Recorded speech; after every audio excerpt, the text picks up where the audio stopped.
కేంద్ర ప్రభుత్వ ఉద్యోగులు ఆర్ఎస్ఎస్ కార్యక్రమాలలో పాల్గొనరాదంటూ గతంలో కాంగ్రెస్ ప్రభుత్వం విధించిన ఆంక్షలను మోడీ సర్కారు ఉపసంహరించడం హర్షదాయకమని విశాఖ మహానగర సంఘ చాలక్ సీనియర్ న్యాయవాది నారాయణరావు పేర్కొన్నారు. విశాఖలో ఆయన మీడియాతో మాట్లాడుతూ కులమతాలకు అతీతంగా మాతృభూమి కోసం పాటుపడే ఆర్ఎస్ఎస్ పై కాంగ్రెస్ ప్రభుత్వం దురుద్దేశపూర్వకంగా నిషేధాన్ని విధించిందన్నారు. స్వాతంత్ర్యం కోసం లక్షలాది మంది ఆర్ఎస్ఎస్ కార్యకర్తలు పోరాటం చేశారని, అలాంటి సంస్థపై ఆంక్షలు విధించడం దారుణమని మండిపడ్డారు. కేంద్రం ఇచ్చిన తాజా ఉత్తర్వులు దేశ ప్రయోజనాల కోసమేనన్న విషయాన్ని ప్రతి ఒక్కరూ గుర్తించాలని విజ్ఞప్తి చేశారు.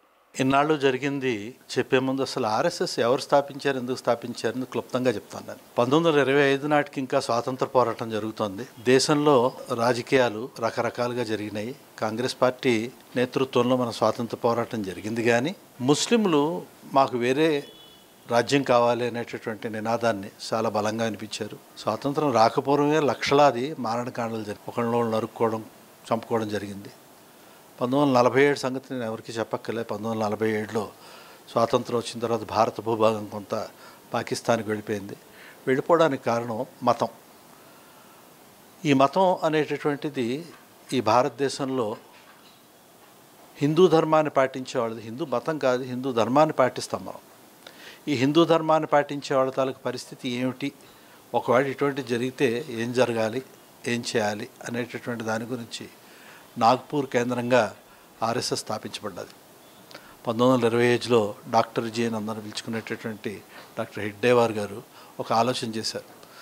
నిజంగా కనుక ఈ విధమైనటువంటి పరిస్థితి వస్తే భారతదేశంలో హిందువులందరూ తనక పరిస్థితి ఏం కావాలి అని రాష్ట్రీయ స్వయం సేవక్ సంఘ్ అనేటటువంటిది చాలా తక్కువ మందితో నాగ్పూర్లో కేవలం ఒక్క శాఖతో ప్రారంభించారు. ఈనాడు అందరికీ తెలిసిన విషయం ఏంటంటే యావత్ ప్రపంచంలో కూడా the largest NGO non government organisation is Rashtriya Swayam Sevak Sangh. దీంట్లో లక్షల కోట్ల మంది తమ తాలూకా సేవా తత్పరతను ఇవ్వడానికి అందరూ కూడా స్వయం సేవకులను పిలుచుకుంటారు. వాళ్ళందరూ కూడా పనిచేస్తున్నారు. అయితే ఈ రాష్ట్రీయ స్వయం సేవక్ సంఘ్ ఎదగడం చాలామందికి ఇష్టం లేదు.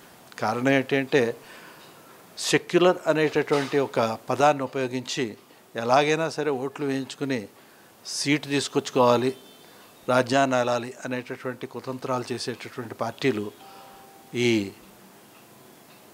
దేశంలో 1947 తర్వాత గాంధీజీ హత్య చేయబడ్డప్పుడు, ఎమర్జెన్సీ విధించబడ్డప్పుడు, బాబ్రీ మసీద్ కూల్చబడ్డప్పుడు ఆర్ఎస్ఎస్ను 3 సార్లు బ్యాన్ చేశారు. ఈ 3 సార్లు బ్యాన్ చేసినటువంటి ఈ ఆర్ఎస్ఎస్ ఎంత అణిచివేస్తే అంత పైకి వస్తుంది అనేటటువంటి సూత్రాన్ని ఆధారంగా చేసుకుని ఇవాళ భారతదేశంలో మిగతా ప్రపంచ దేశాల్లో ఆర్ఎస్ఎస్ స్థాపించబడి ఉంది. ఆర్ఎస్ఎస్ స్థాపన దేనికి అంటే మన ధర్మాన్ని, మన తాలూకా సంస్కృతి సాంప్రదాయాల్ని కాపాడేటటువంటి వ్యక్తుల నిర్మాణమే ఆర్ఎస్ఎస్ చేస్తుంది. అందరూ అనుకుంటారు ఆర్ఎస్ఎస్ ఏం చేస్తూ ఉంటుంది అని. ఎవరికైనా ఆర్ఎస్ఎస్ ఏం చేస్తూ ఉంటుంది అనేటటువంటి విషయం తెలుసుకోవాలంటే ఆర్ఎస్ఎస్లో జాయిన్ అవ్వక్కర్లేదు. ఆర్ఎస్ఎస్ జరిగేటటువంటి ఒక స్థానం ఉంటుంది, సంఘస్థానం అంటాం. ఇది మొత్తం అన్ని నగరాల్లోనే ఉంటుంది. ఆ సంఘస్థానికి వెళ్ళి ఆర్ఎస్ఎస్ ఏం చేస్తుంది అనేది చూడొచ్చు. అక్కడ వ్యక్తి నిర్మాణం జరుగుతుంది. భారతదేశం పట్ల, దేశం తాలూకు ఔన్నత్యం పట్ల మేము చెప్పుకునేటటువంటి మాటలు, అక్కడ ఆడుకునేటటువంటి ఆటలు, తద్వారా ప్రజానీకాన్ని చైతన్యపరిచి హిందూ ధర్మం పట్ల, సనాతన ధర్మాన్ని కాపాడడం పట్ల చేసే ప్రయత్నమే ఆర్ఎస్ఎస్. ఈ ఆర్ఎస్ఎస్కి చాలా విభాగాలు ఉన్నాయి. అందులో చాలా చిన్న విభాగాలు కొన్ని పేర్లు చెప్తాను మీకు. విశ్వ హిందూ పరిషత్తు, భారతీయ జనతా పార్టీ, ఇవాళే స్థాపనా దినోత్సవం చేసుకుంటున్న భారతీయ మజ్దూర్ సంఘ్, ఇటువంటివన్నీ కూడా ఆర్ఎస్ఎస్ తాలూకా చిన్న చిన్న కేంద్రాలు. అసలు పెద్ద కేంద్రం ఆర్ఎస్ఎస్. ఈ ఆర్ఎస్ఎస్ అనేటటువంటి దాంట్లో ఎవరైనా వచ్చి చేరవచ్చు. దీంట్లో కులము, ఈవెన్ మతము కూడా ప్రశస్తం ఉండదు. ఆర్ఎస్ఎస్లో అసలు కులమే ఉండదు. ఈ విధంగా ఆర్ఎస్ఎస్ అనేటటువంటిది పెరుగుతుంది కూడా.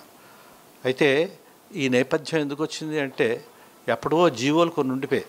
ఆ జీవోలన్నీ కూడా ఏమిటి అంటే ఉద్యోగస్తులు, ప్రభుత్వంలో పనిచేసేవారు, అటువంటి వ్యక్తులందరూ కూడా దేంట్లోని వెళ్ళకూడదు, ఆర్ఎస్ఎస్లో కూడా వెళ్ళకూడదు అనేటటువంటి ఒక నిబంధన ఉంది.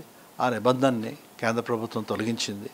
ఉద్యోగస్తులందరూ కూడా వారి మనసుల్లో ఉండేదందరూ కూడా ఎవరికైనా సరే ఈ గడ్డ మీద పుట్టి, ఈ గడ్డ మీద పెరిగి, ఇక్కడ భోజనం చేసి ఈ గడ్డ మీద చనిపోయేటటువంటి వారు ఎవరైనా సరే, వారు హిందువులైనా, సిక్కులైనా, ముస్లింలైనా ఎవరికైనా ఒక ప్రేమ ఉంటుంది. ఇది నా దేశం, ఈ నేషనాలిటీ అనేటటువంటిది ఆర్ఎస్ఎస్ ప్రబోధిస్తుంది. నాకైతే పరిపూర్ణ విశ్వాసం ఉంది. ఇప్పటికీ అందరూ కూడా వాళ్ళ మనసుల్లో ఉంది, కానీ భయం ఉంది. భయం ఏమిటి అంటే, ఎప్పుడు ఏ గవర్నమెంట్ ఉంటుందో, ఎప్పుడు ఏ గవర్నమెంట్ వచ్చి మమ్మల్ని ఏం చేసేస్తుందో, మా ఉద్యోగాలు ఏమైపోతాయి అనేటటువంటి ఓ భయం ఉద్యోగస్తుల్లో, ముఖ్యంగా గవర్నమెంట్ ఉద్యోగస్తుల్లో ఉండడం సహజం. ఆ భయం కూడా పోగొట్టేటువంటి విధంగా ఇవాళ ఒక చట్టం రావడం, ఆ జీవోని తొలగించడం చాలా మంచి శుభపరిణామం. రాబోయేటటువంటి రోజుల్లో భారతదేశం విశ్వగురువుగా ఎదగడానికి దోహదపడుతుందని, దానికోసం వారు ప్రభుత్వోద్యోగులైనా, ప్రైవేట్ ఉద్యోగులైనా, వ్యాపారులైనా, తల్లులైనా, తండ్రులైనా, పిల్లలైనా అందరూ కూడా కదిలొస్తారనేటటువంటి విశ్వాసం నాకుంది.